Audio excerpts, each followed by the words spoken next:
Welcome to Applied Statistics course. So you will expect a complete video lesson, and for each lesson, there will be an introduction of the statistical tool, step-by-step process on the use of statistical application, suggested format in research context, and corresponding performance-based assessment. So I will be your instructor. You can call me Sir Joe or Doc Joe. So I'm a faculty member under BSEd Mathematics program at Cotabato State University College of Teacher Education. Enjoy learning statistics. Let's have another statistical tool. So we have the Spearman rank order correlation. Okay. So the Spearman rank order correlation coefficient, or simply Spearman's correlation, is a non-parametric measure of the strength and direction of association that exists between two variables measured on at least an ordinal scale. It is denoted by the symbol R sub S, or the Greek letter, this one pronounced as rho. So basically, this is very similar to Pearson's correlation because it has something to do with relationship also, and we can compute, okay, the strength and direction of the relationship or association. But okay, what makes this one distinct is, okay, it can cater ordinal scale, okay, the ranking at least, but it can also consider continuous data.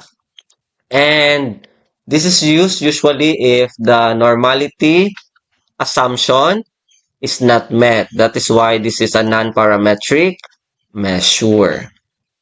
Okay, let's connect the concept. You could use a Spearman's correlation to understand whether there is an association between depression and length of unemployment. So basically, okay, the instrument for this is scaling. That is why, okay, ranking under ordinal data. So you can use Spearman's correlation. Remember that if the data is continuous also, but the normality assumption, okay, is not met, meaning using Shapiro, okay, the result of p-value is less than 5%, you have to use still Spearman's correlation. So later, okay, you will learn the different assumptions.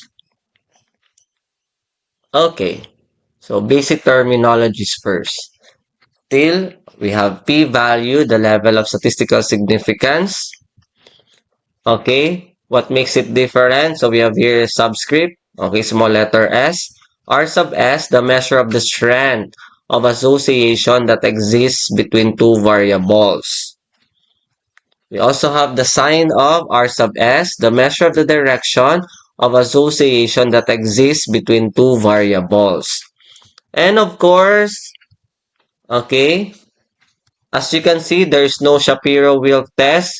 So it is assumed in here that, okay, the normality assumption is not met, but in practice, you have to check it. Okay, so let's proceed with the assumptions. Okay, assumption number one, your two variables should be measured on an ordinal, interval, or ratio scale. So in the Pearson's correlation, it's only interval or ratio. But in Spearman, so we can consider ordinal. Again, we can consider ranked data. So you can check the variable type or measure in your JASP.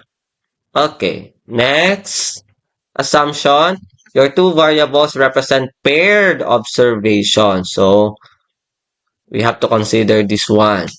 So observation of two populations come in pairs. So later, when we perform using the statistical application, okay, we have to revisit this. And third assumption, actually there's only three assumptions for Spearman's correlation. Okay. Number three is there's a monotonic relationship between the two variables. In Pearson, it's linear relationship. in Spearman, it's a monotonic relationship. So a monotonic relationship exists when either the variables increase in value together, or as one variable value increases, the other variable value decreases. Very similar to linear, but in this monotonic relationship, it can form, okay, a curve also. I have here, okay, an illustration. So it's somehow, okay, okay, a curve, but still monotonic. Okay, monotonic, but okay, if it's really scattered, okay, it's actually a non-monotonic. Okay, so you can consider this